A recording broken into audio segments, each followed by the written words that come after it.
28 años o 29, no lo tengo muy clara, te digo, pero formalmente. Formalmente digo que si tú miras mi cámara de comercio es lo que dice, pero en el mundo del arte toda la vida, porque es que mis padres vienen de... O sea, yo vengo de esa cuna, mis padres fueron galeristas y siempre me ha gustado ser una persona emprendedora y trabajadora. Entonces, desde muy pequeño empecé a hacer mis cosas. Tuve una miniteca cuando tenía 13, 14 años. Además, comencé muy joven. Ese tipo de cosas, ¿sabes? Y siempre ansioso de dónde buscar el rebusque. El rebusque. Yo le doy gracias a mis papás, por ejemplo, eso. Fíjate que a veces de manera íntima le cuento a algunos amigos esos secretillos de uno, ¿no? Que yo le decía a mi mamá, nunca me regaló una bicicleta, me la tuve que comprar yo. Y luego me pongo a pensar que tampoco me regalaron un carro, me tocó comprarlo a mí. Pero hoy en día le doy gracias por eso.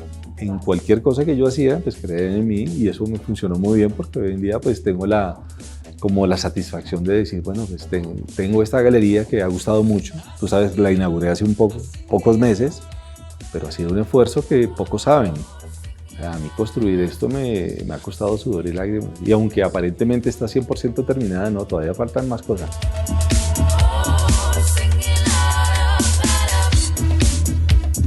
Yo creo que todos comenzamos de alguna manera, de esa manera, que es como comprando cositas que uno ve como bonitas simplemente y va llenándose de cosas, después ve que el negocio como es bonito y es interesante, pues le vamos haciendo. Yo recuerdo, recién llegué de España a hacer mi carrera, yo estudié restauración de pintura y me especialicé en pintura contemporánea y bueno, hice otras cosas paralelas en torno al arte.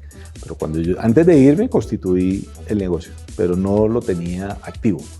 Pues cuando yo llego, pues me instalo en una casa bodega más o menos, comprando obra, vendía a un cliente, pero era mucho revuelto de cosas, no era de una manera como organizada o como profesional, simplemente era una forma orgánica de comercializar obras de arte.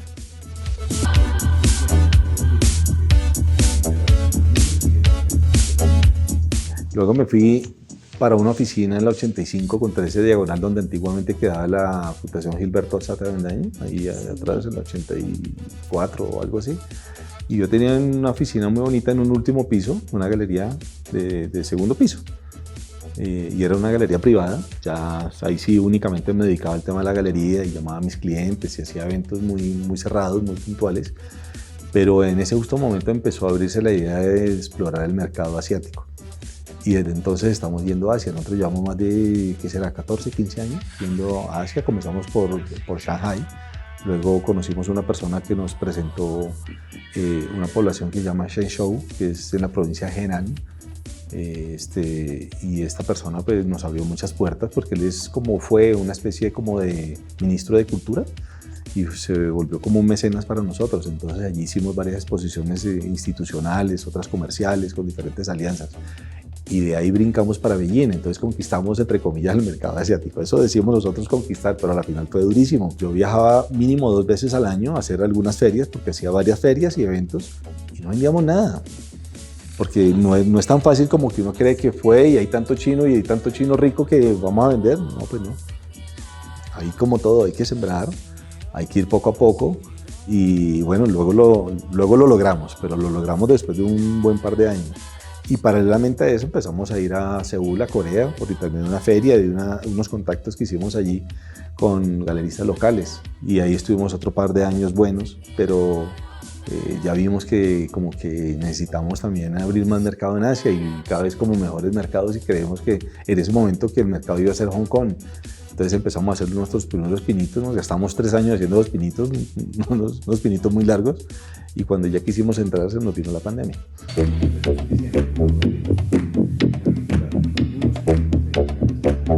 Dentro de las políticas que manejamos en la galería yo tengo algo que me gusta mucho, y es que yo creo que las galerías son y deben ser espacios abiertos para el público, ¿sí? Las galerías son espacios intimidantes. A la gente le da un poquito como de pena porque piensa que todo es caro, porque si no voy a comprar, ¿qué voy a hacer allí? ¿No? Entonces, no, pues nosotros somos cultura. Entonces, en LGM siempre han sido bienvenidos los ricos, los pobres, los jóvenes, los niños, los adultos. Todos son bienvenidos y siempre ha sido así. Yo quiero que la gente sienta que vienen como a su casa, digamos, un sitio donde pueden estar tranquilos, donde pueden ser bien recibidos. Cuando llegas a tu casa, pues eso es lo que uno espera, ¿no? Que lo reciban bien y que tú puedas estar tranquilo, sentir paz. Y claro, esto no es un spa ni mucho menos, pero pues tratar de hacerlos sentir tan contentos y tan tranquilos y tan bien atendidos que se sientan como en casa.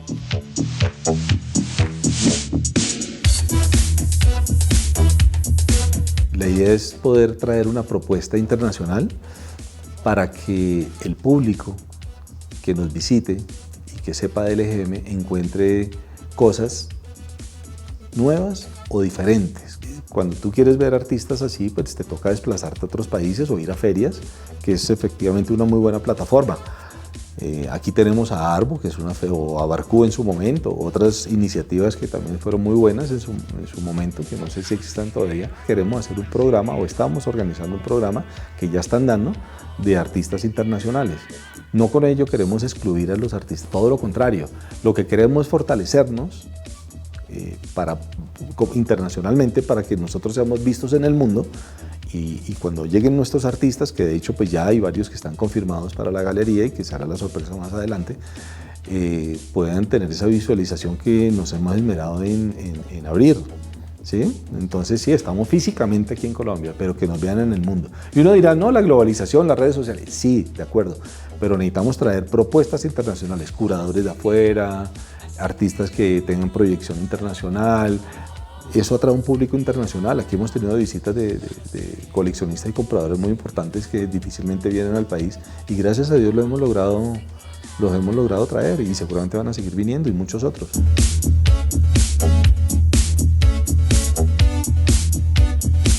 Nosotros tenemos una línea muy clara. Yo creo que difícilmente la galería deja de contestar algún correo y me llegan muchas propuestas y afortunadamente no todas las propuestas van dentro de la línea de la galería y creería yo que por lo menos la gran mayoría de galerías tenemos un norte y un sentido claro de lo que queremos y nos sentimos cómodos haciendo. Ejemplo, yo no soy muy dado al arte conceptual o con una carga conceptual muy alta, casi que investigativo. Entonces, pues como que omito la posibilidad de hacer cosas donde no me sé mover muy bien, porque si no lo va a hacer bien, pues mejor no lo haga. Entonces, entre más te especialices, pues mejor, como el médico, pues está el médico que estudia medicina, luego se especializa en brazo, y después en dedo, y después el dedo izquierdo, en fin. Entonces yo básicamente moderno y contemporáneo, y entre los contemporáneos, pues artistas establecidos de carrera intermedia. Pero sí hay que dejar un espacio para las nuevas generaciones o nuevas posibilidades. Entonces yo sí dejo que las propuestas lleguen, son revisadas y cuando encontramos algo, pues hacemos citas y empezamos a hablar con esa persona. Y para mí, creo que de las cosas más importantes es que la persona, yo le pueda sentir el compromiso que tiene con su trabajo, ¿sí? Y eso se siente. Cuando yo hablo con un artista o lo que sea, pues, por muy jovencito que sí, de pronto está estudiando, de pronto nunca ha estudiado, porque es que cuando tú representas a un artista, vas a hablar de ese artista, vas a presentarle su trabajo a todo el abanico de lo que hemos construido, en mi caso he construido durante 30 años, entonces que después en 3, 4, 5, 7 años me diga un coleccionista, venga, ¿y qué pasó con fulano de tal? Trato que eso, por lo menos dentro de mi criterio, como que no suceda.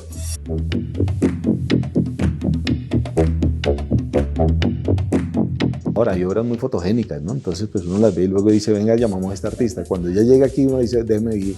Cuando hacemos una cita en el estudio, cuando llega al estudio se lleva sorpresas, buenas o malas.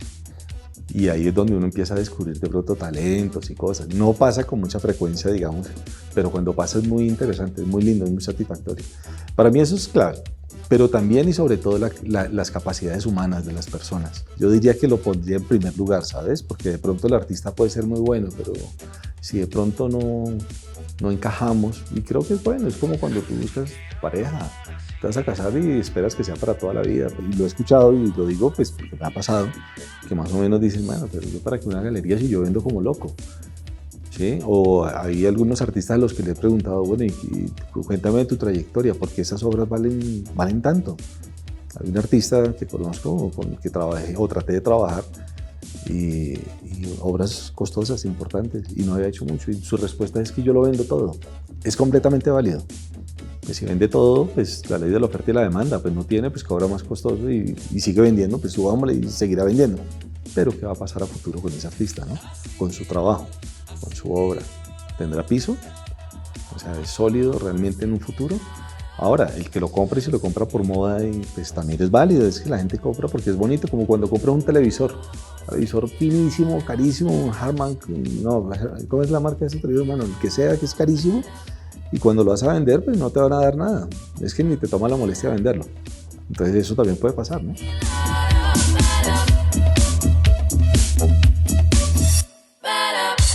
El tema del arte, ¿no? Que siempre va subiendo o que mantiene su precio, y eso no necesariamente tiene que ser así. Pues sí es importante, y las inversiones en arte en teoría tienen que ser inversiones sólidas si las sabes comprar, si estás bien asesorada. El artista se compromete a hacer su carrera. Hubo un caso también que me lo dijo de frente, me dice, no, ¿yo para qué? Pues, ¿darte a ti esa comisión? No me interesa. Y muchos de ellos, porque han sido varias las veces que ha pasado, han vuelto, ¿no? Como que, oiga, sí, al final sí lo necesito.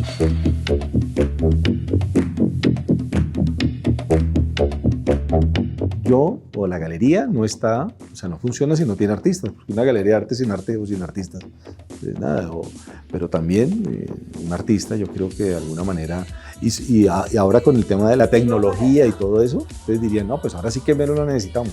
Yo creo que todavía nos queda tela por cortar, porque finalmente nosotros también hacemos uso de esa tecnología, y es que el artista, ¿qué es lo que tiene que hacer? Crear, ¿sí? Y quitarse esa carga, sí, porque nosotros no solamente nos dedicamos a vender, sino también a hacer que su trabajo pueda hacer presencia o pueda ser visto en espacios que de pronto el artista no puede llegar.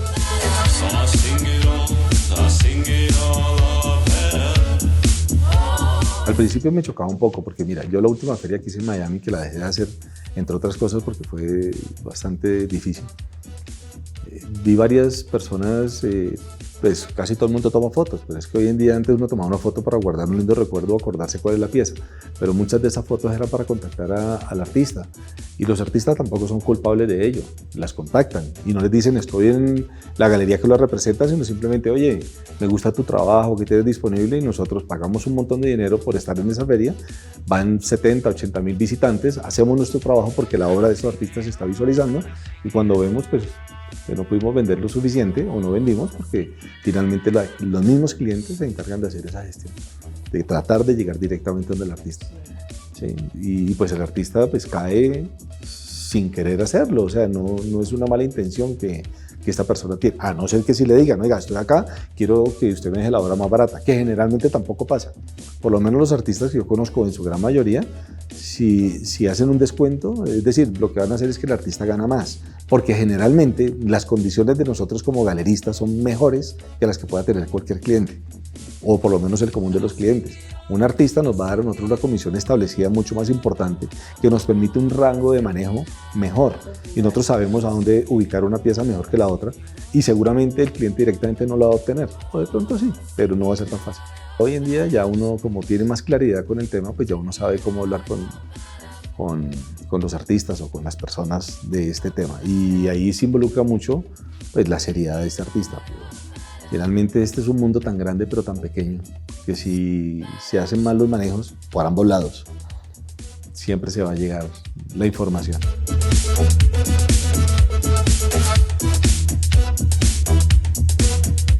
Pasa mucho. Nosotros, digamos, exclusividad como tal, yo en lo personal creo que en el acompañamiento colaborativo, en los proyectos colaborativos, es que muchas veces la exclusividad se confunde como que es mío y de nadie más y nadie me lo toque. Yo creo que hoy en día como está el mundo, y precisamente con el tema de la globalización y todo eso, lo que hay que hacer es colaborativo. Entonces, venga, no nos ganemos el 20 ni el 30, ganémonos el 5. Venga, yo hago ese negocio por ustedes, preocúpese. Pero démosle fluidez. Y eso es colaborar con el artista, colaborar con los clientes, colaborar con los colegas, colaborar con todo el mundo. Anteriormente, creo yo, y era un tema de que ese artista es mío, no me lo toque, no me lo mire, no me lo alcance. No, yo he tenido muy bonitas experiencias en estos últimos años alrededor de eso. Hablo con colegas cuando he viajado y busco y he buscado artistas y me encuentro con que me dicen, muy lindo eso. Mira, me encanta lo que me propones, pero hay que hablar con mi galería. Y cuando hablo con la galería está completamente abierta. ¿Qué vamos a hacer? No te preocupes, listo, ya, ¿qué hay que hacer? Espectacular.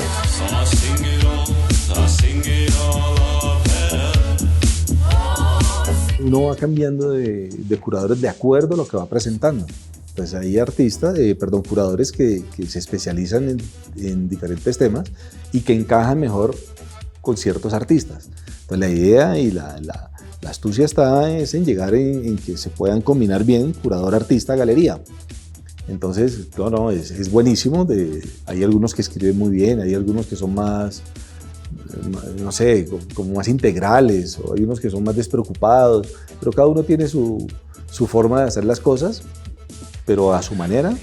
Creo que en términos generales lo hacen muy bien y son necesarios, de verdad. Por ejemplo, tú contratas un curador o hablas con un curador o llegas a donde un curador para un proyecto expositivo y pues esa persona va a escribir del artista, va a dialogar con el artista, va a entender desde una manera, ¿cómo decirlo?, de pronto más profunda o más intelectual acerca del artista, y asimismo va a ayudarnos a transmitir esas ideas al público.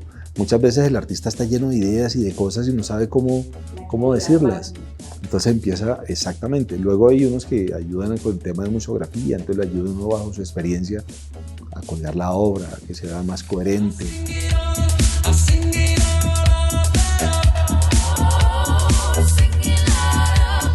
No, de la mano completamente. Aunque ha tenido o sea, ha habido la posibilidad a raíz también de este tema de la globalización y de todo de las redes sociales, pues que ya muchas veces se omite ese paso de la galería y llegan directo al artista. Pero a mí me parece que eso es más positivo que negativo. Lo que debe haber es una buena comunicación. Si llega un artista y me dice, mira, me llamó tal coleccionista importantísimo, yo no le puedo decir, no hable con él, dígale que me llame porque usted no puede hablar con él. No, trabajo colaborativo. Claro, hable con él, llámelo, si le parece bien, invíteme y yo estaría gustoso de estar en esa reunión. Y si no, usted haga su mejor esfuerzo por darle la mejor atención posible y que se lleve el mejor concepto. Esa es una muy bonita relación. Es como cuando tú volvamos a las relaciones de pareja. Tú vas a trabajar y uno se va confiado en que su señora va a hacer la labor, o uno va a hacer su labor como es. Ya. El artista tiene que hacer su labor como es y después de pasar el informe, mira, esto fue lo que pasó, esto fue lo que se dijo. Y casi siempre ha pasado que dicen, vamos a hablar contigo, o voy a hablar contigo porque creemos que podemos hacer esto o aquello. O bueno, o le vendí una pieza o le vendí dos, o de pronto más adelante me compre. Un comprador o un coleccionista o un amigo que me dice, uy, bueno, el artista que... Claro que eso tiene un arma de doble filo, ojo, porque las personas solemos idealizar a los artistas. Entonces se lleva unas sorpresas porque de pronto ven la obra, ven el trabajo, les encanta y esa obra le está diciendo algo. Pero bueno, ha pasado muy poquitas veces, pero en general sí me parece que es chéverísimo que los coleccionistas además se van a sentir muy tranquilos porque como que en este mundo tan especulativo, es que de alguna manera esto pues, es así, se manejan unos números que uno a veces dice, venga, explíquemelo. Entonces le da confianza a los compradores o los coleccionistas de saber que el artista sí está de acuerdo con lo que nosotros estamos haciendo.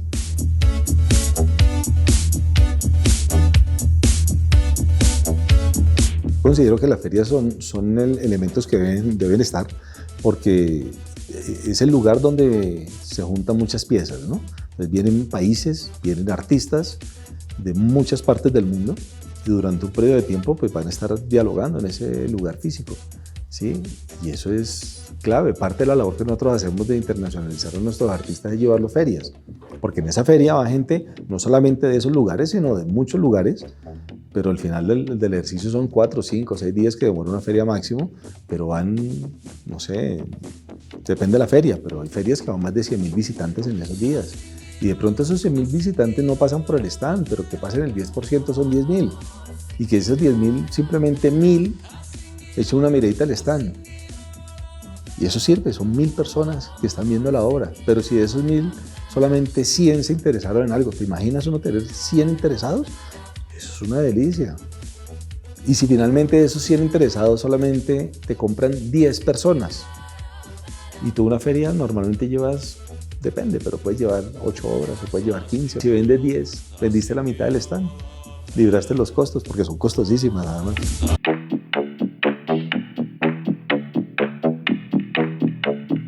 Si se quiere dedicar al arte de corazón y de lleno, que así lo tiene que demostrar, eso es como lo primero. La humildad es algo muy importante, tiene que entender que hay un inicio, primero un escalón, después el otro. Por ahí muchos pues, que triunfan porque son buenos estudiantes o porque de pronto en su carrera han logrado o han tenido la fortuna de hacer algunos negocios o presentarse en algunos escenarios, pero creerse la idea de que uno triunfó y se volvió estrella y ya, y los demás no. En algún momento ese escalón se le puede venir abajo, entonces esa humildad hay que conservarla.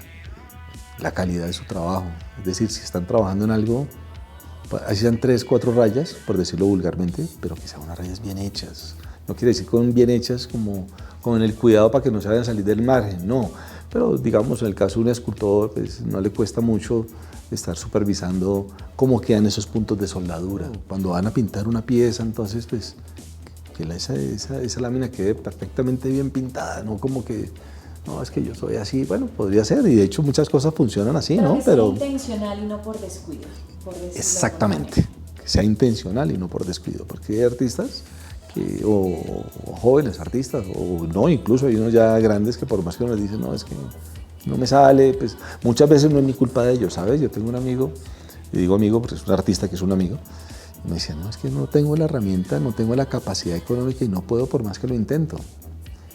Porque pues eso requiere también de ciertos espacios. No, pues una persona muy organizada es muy chévere porque cuando uno llega y le dice al artista necesito que me presentes, no sé, unas obras de tu trabajo, muéstrame qué tienes, y muchos de ellos pues simplemente sacan unas fotos muy mal tomadas con una obra mal encuadrada y de pronto hasta recortada en una esquina. Personal, por ejemplo, cuando me dicen, venga, ¿quiere ver mi trabajo? Sí, entra a mi web y ahí encuentras todo. Sí, sin duda yo puedo entrar y lo puedo mirar, pero si estás interesado en hablar conmigo y yo te represente, pues no me la pongas difícil, porque de pronto yo tengo 50 páginas para mirar y quizás no tenga el tiempo para hacerlo, o por lo menos en ese momento se va traspapelando. Si yo te pido a ti 5 imágenes de tus obras, mándame 5 imágenes. No me mandes 30 tampoco, porque pues llegan las cosas bien y ya, el resto es que ya uno pueda decir si este artista me interesa por lo que te decía en un principio de esta conversación, pues porque es la línea que yo manejo y es la que a mí me gusta y es la que yo sé manejar. Digamos, en mi caso, yo trato de entender que pues hay que estar pendientes, porque ojo, hay que tener la medida como más o menos justa, porque de pronto hay uno que me dice, no olvides que, oye, me llamas tal día y ya no lo llama porque dice, no, cuando él quiera me llamará. Pues entonces, tanto descuido no es bueno. Pero luego hay unos que te quieren enloquecer, o sea, te llenan el buzón, te llaman.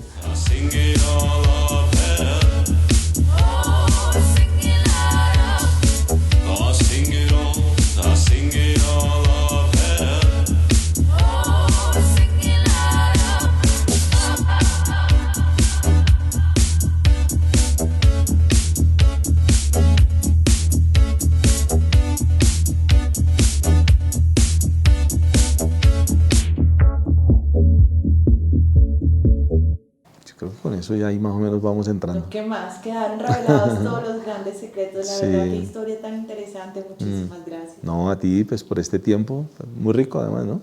Sí, estuvo bueno. Bueno.